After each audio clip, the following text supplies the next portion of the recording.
بسم الله الرحمن الرحيم الحمد لله رب العالمين والصلاة والسلام على رسول الله وعلى آله وصحبه أجمعين. اللهم علمنا ما ينفعنا وانفعنا بما علمتنا وزدنا علما. Donc aujourd'hui on a pris volontairement Sourate al-Hujurat qui veut dire les appartements et le but c'est de travailler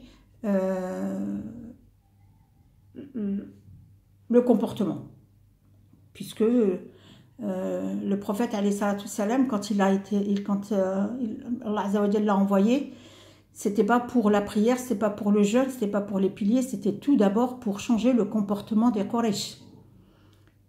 C'était un peuple très désobéissant et qui avait dépassé les limites, et donc Allah Azza wa Jalla avait envoyé le prophète Mohammed sallallahu alayhi wa sallam pour le bon comportement. Et après sont venus les piliers, les adorations, etc.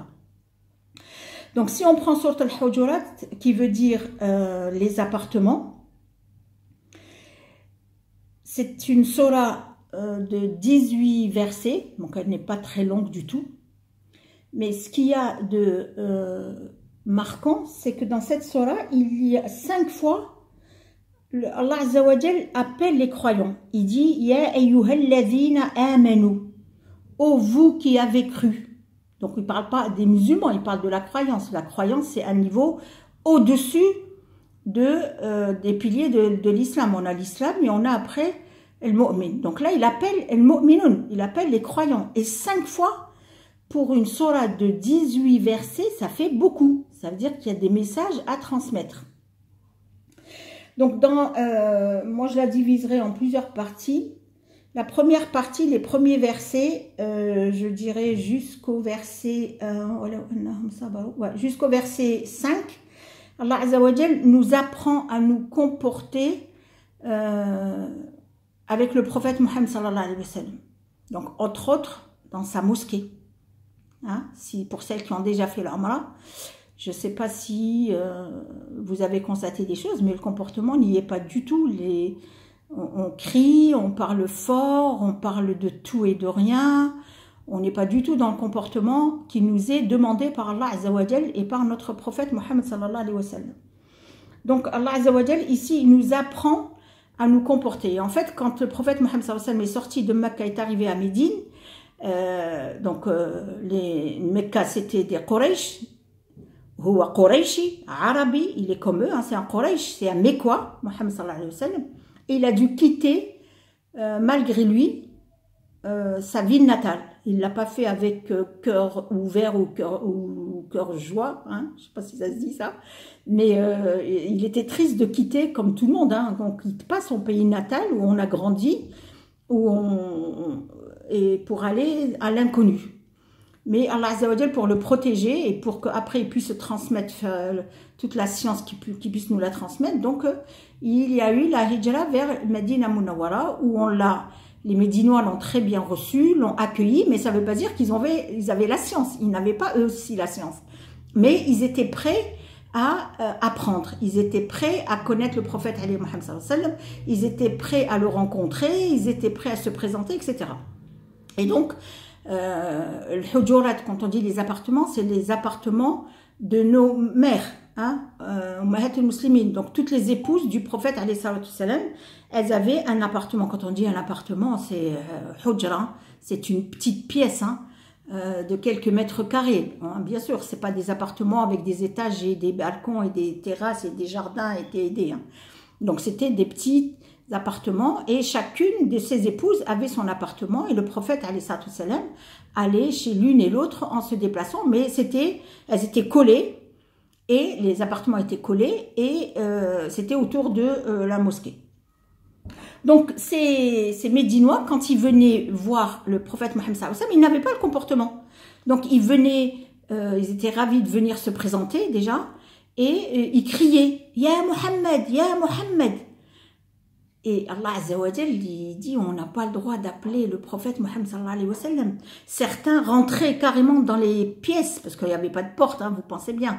Ils rentraient, pour eux, c'était pour le rencontrer, c'était par une bonne nia, mais c'était pas un bon comportement. Donc certains rentraient dans les pièces, dans les appartements, d'autres l'appelaient de l'extérieur. Et Allah Azza wa Jal, il nous dit dans les premiers versets qu'on n'a pas le droit de faire ça. Et si ces Médinois avaient attendu que le prophète sorte des appartements pour les rencontrer, ça aurait été le meilleur comportement. Donc il nous dit, il appelle Allah Azza wa Jal dans le premier verset, il dit Ya ayyuhalladhina amanu la tuqaddimu bayna yadayillah. Donc là, il s'est passé quelque chose entre deux compagnons, mais je préfère le laisser pour un autre cours, Inch'Allah. Donc Allah Azza wa Jal, il demande aux croyants attaqullah, craignez Allah dans votre comportement. Même dans le comportement, on doit craindre Allah, pas uniquement dans l'adoration. Même dans le comportement, on doit toujours avoir la crainte d'Allah, c'est-à-dire se poser la question et dire est-ce que ce que je suis en train de faire est un bien et est-ce que Allah l'agrée? On devrait toujours se poser cette question parce qu'Allah Azza wa Jal, il dit Inna Allah sami'un alim. Allah entend et Allah sait. Si vous pouvez avoir vos mashaf sous les yeux, ce serait bien aussi. Donc Allah, il confirme, il dit vous n'avez pas le droit de devancer le prophète Mohammed sallallahu alayhi wa sallam dans ses décisions, dans ce qu'il veut faire, et Allah est là pour surveiller et entendre. Et ça, on peut le dire aujourd'hui pour notre vie ci-bas. Un enfant ne doit pas devancer ses parents dans une décision. Un élève ne doit pas devancer son maître, son professeur dans un cours. Un employé ne doit pas devancer devant son directeur. On attend que le responsable, que le chef, que le prophète dise ce qu'il y a à dire. Après, on peut commenter. Mais aujourd'hui, machallah, nos enfants, des fois, ils prennent la parole avant même que les parents aient donné la décision et disent ce qu'ils ont envie de faire. C'est non, mais je pense qu'il faut faire. Non, on n'a pas le droit, on ne peut pas. On ne peut pas. Il y a une hiérarchie dans la vie de tous les jours qu'il faut respecter. Après, deuxième, il dit Ya ayyuhalladhina amanu la tarfa'u. Ne levez pas, ne haussez pas le son. Donc là, c'était pour les Médinois, quand ils venaient l'appeler, ils hurlaient. Parce que eux, ils étaient contents de se présenter et de découvrir ce qu'il fallait faire et c'est quoi la religion que ramène le prophète Mohammed sallallahu alayhi wa sallam. Mais même ça, même quand on est dans l'adoration, on n'a pas le droit de hausser le ton. Aujourd'hui, dans la mosquée du prophète Mohammed sallallahu alayhi wa sallam, waouh, on hausse le ton, on parle au téléphone, on raconte sa vie, on critique, mais c'est pas un comportement à avoir. C'est pas un comportement à avoir. Donc Allah Azza wa Jal nous avertit. Inna alladhina yaghudduna aswatahum 'inda rasulillahi ulaika alladhina imtahana Allahu qulubahum lit-taqwa. Donc si quelqu'un se contrôle et contrôle son comportement, Allah Azza wa Jal, il dit il les éprouve. En fait, c'est une épreuve pour nous. Et c'est une épreuve de piété. Il vérifie, Allah, avec ce comportement, il va nous éprouver sur notre piété, sur notre crainte, sur notre relation avec Allah Azza wa Jal. Lahum maghfiratun wa ajrun 'azim. Donc celui qui est capable de baisser le ton, le son, de ne pas crier, de se comporter correctement, eh ben, il va réussir avec Allah Azza wa Jal. Il va réussir quoi? Il va réussir le pardon. Le pardon. Lahum maghfiratun. S'il vous plaît, coupez vos micros. On vous entend. Lahum maghfiratun wa ajrun 'azim. Donc là, il dit aussi dans le verset 4, s'il vous plaît, non, s'il vous plaît. Waouh.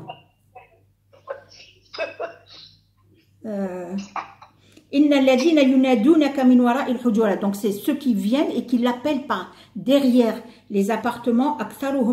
Ils n'ont pas la science. Ils savent pas que c'est pas bien ce qu'ils font. Et donc nous, il faut qu'on fasse attention parce que quand on parle au téléphone quelque part, ben on appelle aussi. Hein. On n'appelle pas le prophète alayhi salam, mais on n'est pas dans l'adoration. Donc nous avons un comportement à avoir dans la mosquée. Là, on parle de Mohammed sallallahu alayhi wa sallam, son arrivée à Médine, mais c'est pareil dans toutes les mosquées. Et nous, aujourd'hui, pour celles qui n'ont jamais été, vous allez voir, c'est Kerita, vous allez voir des choses inimaginables. Et Allah Azza wa Jal, il dit, Walaw annahum sabaru, s'ils avaient attendu devant les appartements, que le prophète sorte de lui-même de ses appartements pour les rencontrer, ça aurait été un bien pour eux. Ça veut dire que dans cette vie, il faut être patient. On n'a pas besoin de crier, on n'a pas besoin d'insister, on n'a pas besoin de toquer fort. On peut attendre que la personne sorte pour la rencontrer et pour lui parler ou poser ce qu'on a envie de lui poser. Et Allah, il dit toujours « Wallahu ghafurun rahim ». Donc Allah est pardonneur avec ceux qui ont le bon comportement. Vous voyez, nous, on le fait par éducation, parce qu'on nous a appris à ne pas crier, à ne pas... Et en fait, Allah Azza wa Jal, pour toute bonne action, il y a une récompense. Et là, la récompense, c'est quoi? C'est Allah Ghafour Rahim. Allah est pardonneur. Donc, quand vous allez à la mosquée du prophète Mohammed sallallahu alayhi wa sallam, s'il vous plaît, ayez le bon comportement, à ne pas crier, à ne pas hausser le ton, à ne pas parler au téléphone, à ne pas appeler, quand on est dans les groupes, vous savez, on s'oublie, nous les femmes. « Eh, viens, je suis là, viens, je t'ai réservé une place, je t'ai tenu une place. » On ne peut pas faire ça. On n'a pas le droit de faire ça. On n'a pas le droit. Le prophète, alayhi salatu wassalam, il est à quelques pas de là où vous serez, puisqu'il est enterré sur place. Donc, il est à quelques pas. Vous vous rendez compte? Il ne faut pas qu'on oublie ça. On doit le respecter. On doit respecter le lieu. On doit respecter l'endroit. Donc là, je ne suis pas rentrée dans les détails, mais Allah Azza wa Jal nous apprend à nous comporter avec notre prophète Mohammed sallallahu alayhi wa sallam, avec sa demeure, avec sa mosquée, avec le lieu saint, tout simplement. Et après, Allah Azza wa Jal va parler de nous, ses serviteurs. Il dit, Ya ayyuhalladhina amanu, ô vous qui avez cru, ô vous qui croyez, Idha ja'akum fasiq binaba'an fatabayyanu. Donc, si quelqu'un vient et vous apporte une information, ne la transmettez pas directement.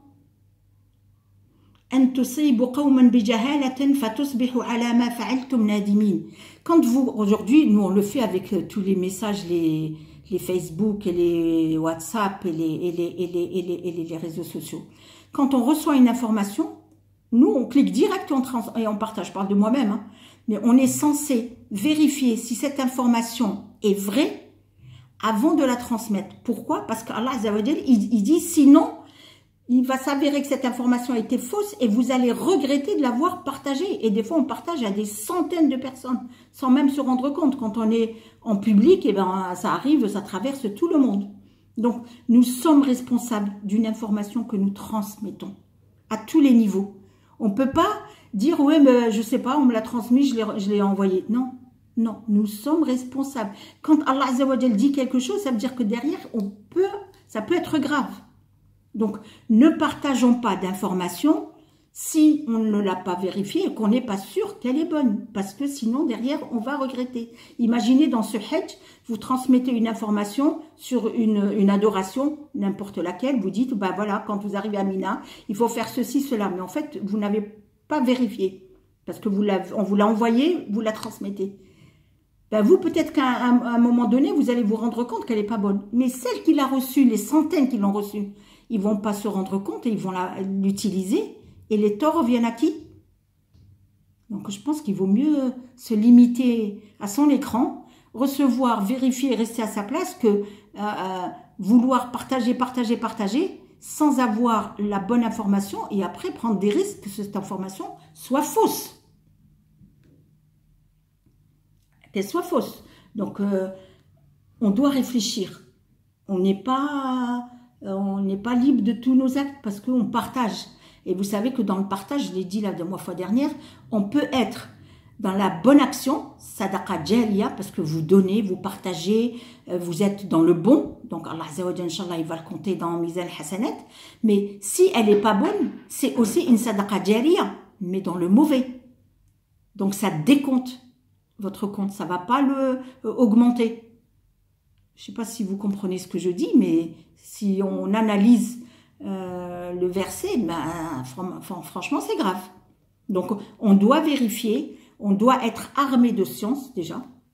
Si on n'a pas la science, eh ben, on reste sur place. On n'a pas besoin de partager. On ne partage que ce qu'on connaît, qu'on a vérifié et qu'on est sûr que c'est valide.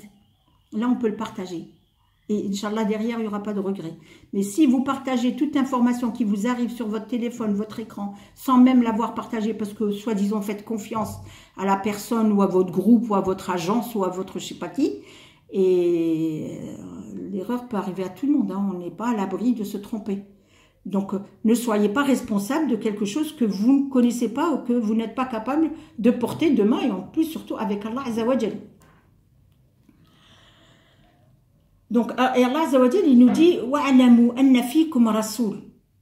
C'est-à-dire qu'il là, il veut nous dire « Ya abdi, ô toi mon serviteur, je t'ai envoyé un prophète. Ce prophète n'invente rien. La yantaq ala al-hawa. La yantaq. Il n'invente rien. Il reçoit ma révélation. Tout lui arrive de moi. Donc, ce qui va vous transmettre, c'est de moi que ça vient. Ça peut être qu'un bien pour vous. Mais si Allah Azza wa Jal n'avait pas envoyé de prophète et qui nous avait laissé nous-mêmes décider dans cette vie ci-bas de tout ce qu'on voulait faire, ben, ça serait catastrophique. Parce que nous, on n'a pas la science. On n'a pas la science.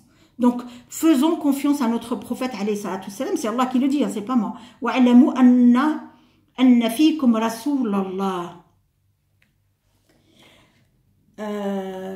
ولكن الله حبب إليكم الإيمان وزينه في قلوبكم. Allah Azza wa Jal, s'il a envoyé le prophète Mohammed sallallahu alayhi wa sallam, parce qu'il a voulu pour nous cette religion. حبب إليكم الإيمان وزينه في قلوبكم. Il l'a embelli dans vos cœurs. C'est-à-dire que quand on est dans la croyance, quand on est dans la piété, quand on est avec Allah Azza wa Jal, cette religion, on va tellement l'aimer que ça va être une lumière dans notre cœur, dans notre âme.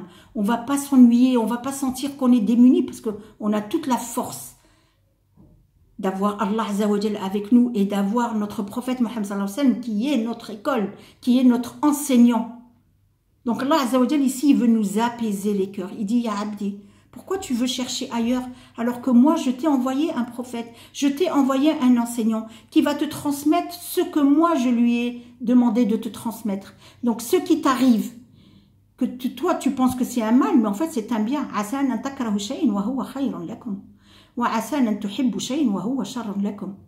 Et heureusement que les décisions ne sont pas entre nos mains, sinon nous on serait égarés. C'est catastrophique. Parce qu'on n'a pas la science. On n'a pas la science. Donc, le fait d'avoir un prophète tel que Mohammed sallallahu alayhi wa sallam, ça doit nous apaiser, ça doit nous nourrir, ça doit nous rassurer, ça doit nous donner envie d'aller apprendre qu'est-ce qu'il a reçu, qu'est-ce qu'il y a dans cette école. Et quand vous allez à Médine, c'est ça que vous allez chercher, c'est être curieuse de savoir qui c'est Mohammed sallallahu alayhi wa sallam. Aujourd'hui, on ne peut pas dire que Mohammed est dans notre cœur, sallallahu alayhi wa sallam, on est en perdition, la sunna, on est en train de la perdre. Il y a combien de sunna qu'on pratique aujourd'hui? Il y a combien de sunna du prophète Mohammed sallallahu alayhi wa sallam qui nous a transmises, qu'on devrait utiliser tous les jours, avec nos enfants, avec nous, avec... Elle est où? Elle est où? On est en égarement quand même, je parle de moi-même. Donc, il faut faire très attention. Regardez, vous allez remarquer, je vous donne un exemple, après ça reste un exemple. Vous êtes chez vous, vous êtes tranquille, Peut-être vous avez jeûné, vous vous reposez, vous avez fait votre repas, votre ménage, c'est le calme, il y a peut-être une autre personne avec vous, votre mari, un enfant. C'est le grand calme, vous êtes apaisé, vous êtes contente de votre journée. Quelqu'un arrive, un enfant arrive de l'école. Ou bien le mari arrive du boulot, ou bien votre soeur arrive de je sais pas où, ou bien la voisine. Dès que cette personne arrive, ou l'iyadu billah, l'afia, on dirait qu'on a mis le feu dans cette maison. C'est les disputes, ça crie, on n'est pas contente, ça insulte. La maison se transforme en guerre, alors qu'on était en paix il y a quelques secondes.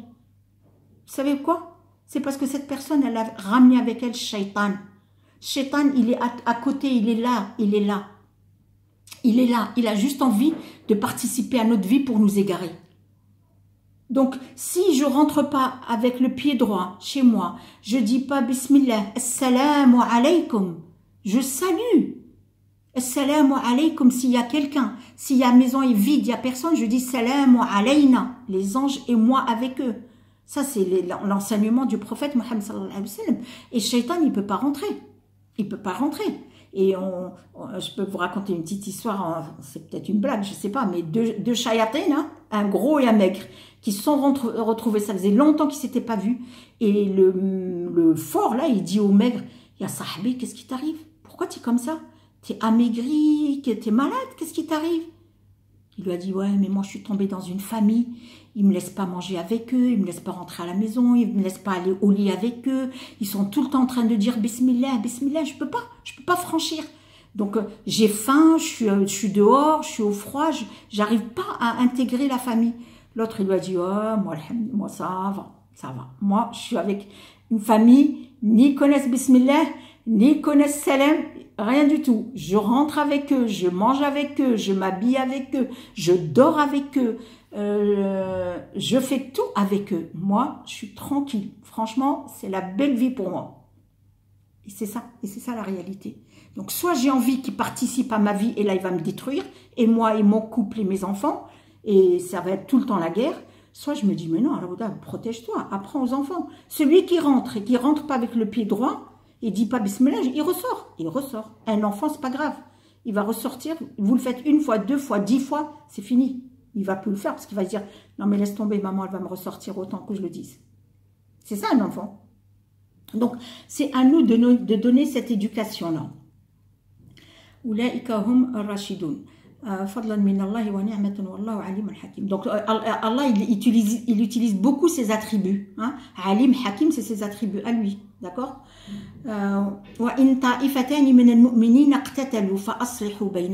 Si vous voyez 2 unités, 2 ensembles, deux groupes, 2 personnes qui se disputent, séparez-les, essayez d'instaurer la paix entre eux, ne les laissez pas se disputer. Deux personnes qui ne se parlent pas, 2 personnes qui se traitent, 2 personnes qui se donnent le dos, 2 personnes... On n'a pas le droit. Qu'Allah nous pardonne, parce que si je parle de moi-même, je suis comme vous. Hein. On a toujours des personnes à qui on ne parle pas. Mais Inch'Allah, c'est des personnes qui ne font pas partie, dont j'ai pas de devoir sur eux. Donc, et ils n'ont pas de devoir sur moi, Inch'Allah. S'il y en a une qui a dépassé les limites par rapport à l'autre, parce que c'est elle qui a tort, eh ben, il faut essayer d'apaiser. Il faut essayer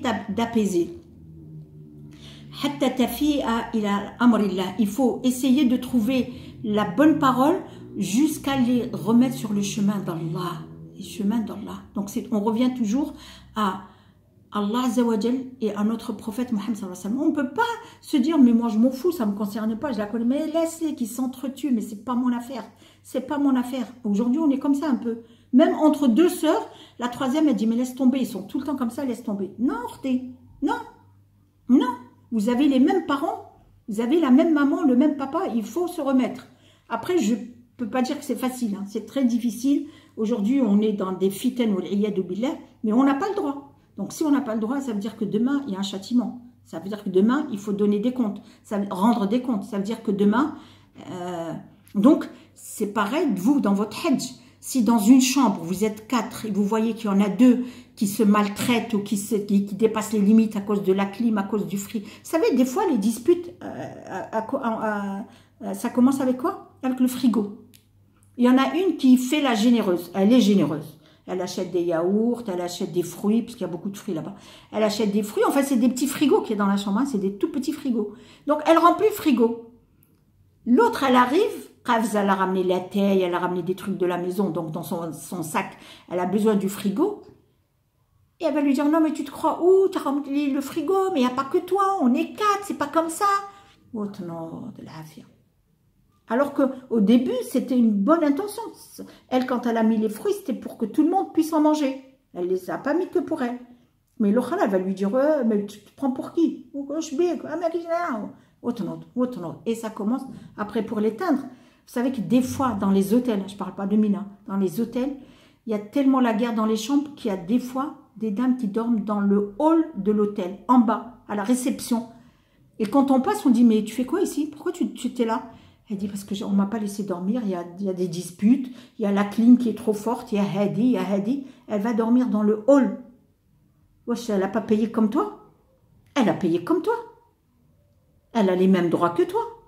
Pourquoi toi tu vas jouir de cette chambre et elle va être dehors? Et en plus, elle va pas la chercher, hein. Elle va même pas essayer de lui dire non, Arti, viens, c'est pas grave, viens. Non, walou.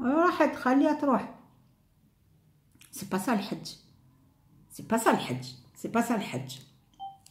فأصلحوا بينهما. Donc nous devons les réconcilier بالعدل بالعدل بالعدل en étant juste. Juste quand même. Ah non, c'est ma copine. Bah non, elle est venue, c'est ma voisine. C'est moi qui l'ai inscrite et je ne vais pas me retourner contre elle. Bah si elle a tort, elle a tort. Pourquoi tu ne vas pas te retourner contre elle? Si elle a tort, elle a tort. Il faut être juste. Cette année, à notre époque, l'adl, franchement, on ne peut pas dire qu'il existe. Hein. Dans les familles, dans tout. L'adl, rahu absent, baïd. Il n'y a pas d'adl. Subhanallah. On est dans nafsi. Inna Allah yuhibbul muqsitin. Innamal mu'minuna ikhwatun.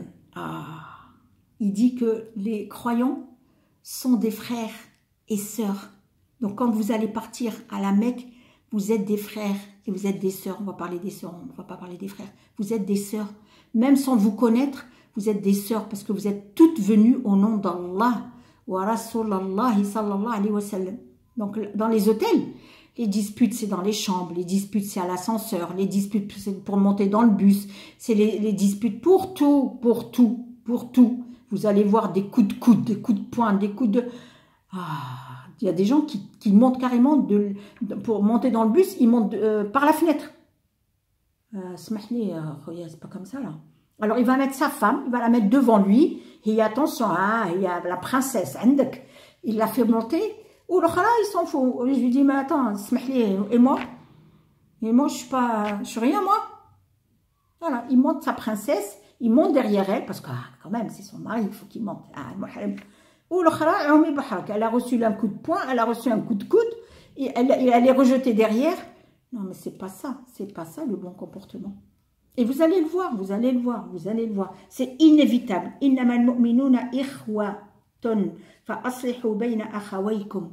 Nous devons réconcilier les gens entre eux. Là, je parle surtout pour le voyage al-Hajj. Wattaqullah, regardez taqwa comment elle revient. Craignez Allah la'allakum turhamun.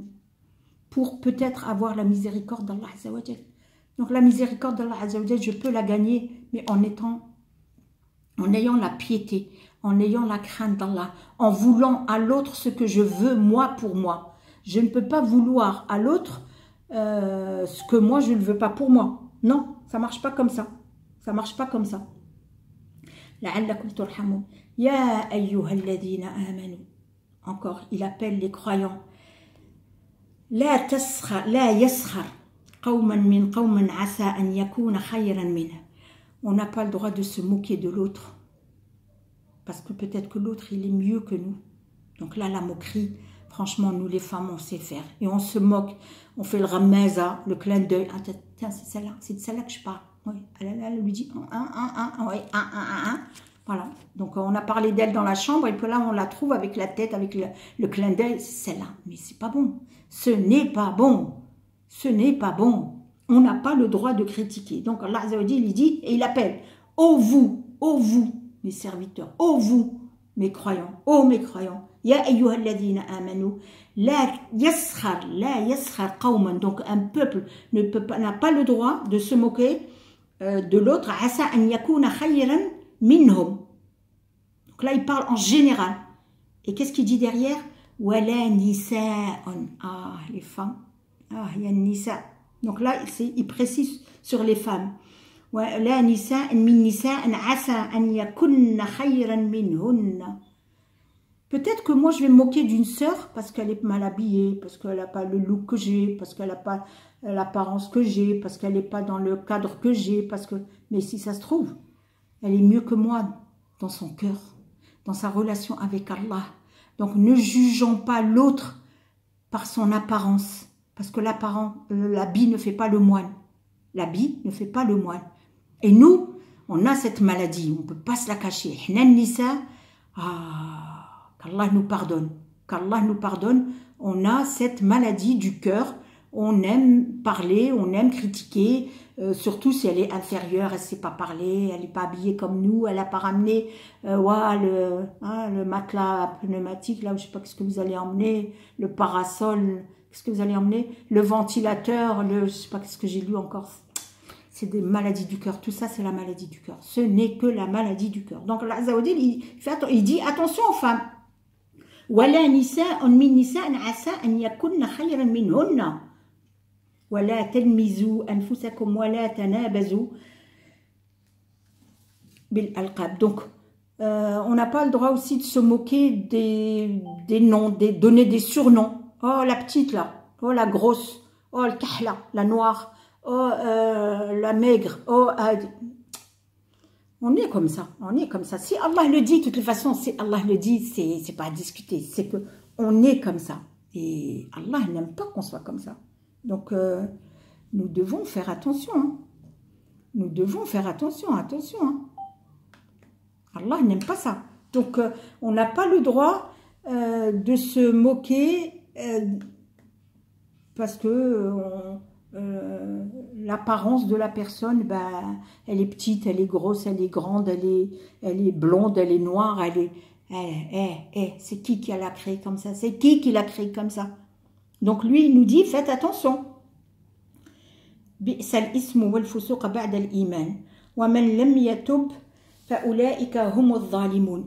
se repentit pas, il se fait du mal à lui-même. Il se fait du mal à lui-même.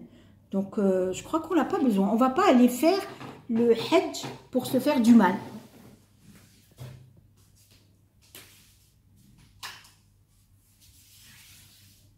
Excusez-moi, j'ai mis la lumière. Donc, on ne va pas à la Mecque pour se faire du mal. Allah Azza wa Jalla dit Ya ayyuhalladhina amanu ijtanibu kathiran min adh-dhann inna ba'da adh-dhanni ithm. Dhann, c'est le doute. C'est le doute. Je dis, elle n'est pas venue, elle a pas fait ça parce qu'elle est comme ça. En fait, moi, je suis au courant de rien, j'ai aucune preuve, mais je vais inventer quelque chose, je vais douter de son comportement, et ça, on le fait beaucoup. Non, mais je sais, elle n'est pas venue parce qu'elle a elle a un appel. Mais tu as vérifié qu'elle avait un appel? Tu as vu qu'elle avait un appel? Tu étais avec elle quand elle a eu un appel? Et en fait, on a beaucoup de dhann. Inna ba'da dhanni ism. Ism. C'est un péché. Vaut mieux se taire. Wallahi, vaut mieux se taire. Ça, nous, les femmes, on a cette maladie. On a cette maladie, on ne peut pas se le cacher. Donc, Allah Azza wa Jal, il nous dit aussi وَلَا تَجَسَّسُوا وَلَا يَغْتَبْ بَعْضُكُمْ بَعْضًا. Donc, on n'a pas le droit de parler de l'autre dans le dos, on n'a pas le droit de critiquer l'autre, on n'a pas le droit de donner un surnom, on n'a pas le droit d'inventer, on n'a pas le droit de laisser de fâcher, on n'a pas le droit. C'est le comportement du croyant. Ya ayyuhalladhina amanu. Maintenant, là, il n'a pas appelé ya le muslimin ou bien ya le kafirun ou ya le kafiri. Non, là, il a dit ya ayyuhalladhina amanu. Si moi, je dis que je suis croyante, et je vais faire le hajj parce que je suis croyante, parce que dans le pilier, les piliers de l'iman, c'est amana billahi wa rusulihi wa kutubihi wa malaikatihi. Donc, je dois croire en Dieu, en son prophète, en ses livres, en ses anges, en mon destin, en jour dernier, tout ça. Sinon, je ne suis pas un croyant. Je ne suis pas un croyant. Donc là, il appelle les croyants. Si moi, je me considère parmi ces croyants-là, il faudrait que j'ai ce comportement. On n'a pas le droit. La tajassasu. Là, on adore. Tu es au courant, tu sais, Raouda va partir. Ah bon, encore? Oh, comment elle fait? Mais on s'en fout de Raouda. On s'en fout de Raouda. Chacun gère sa vie. Chacun gère devant sa porte. Et on a tous de quoi faire devant notre porte. Ça y est, ça y est. Et en plus, on part au hajj, donc on n'a pas le droit.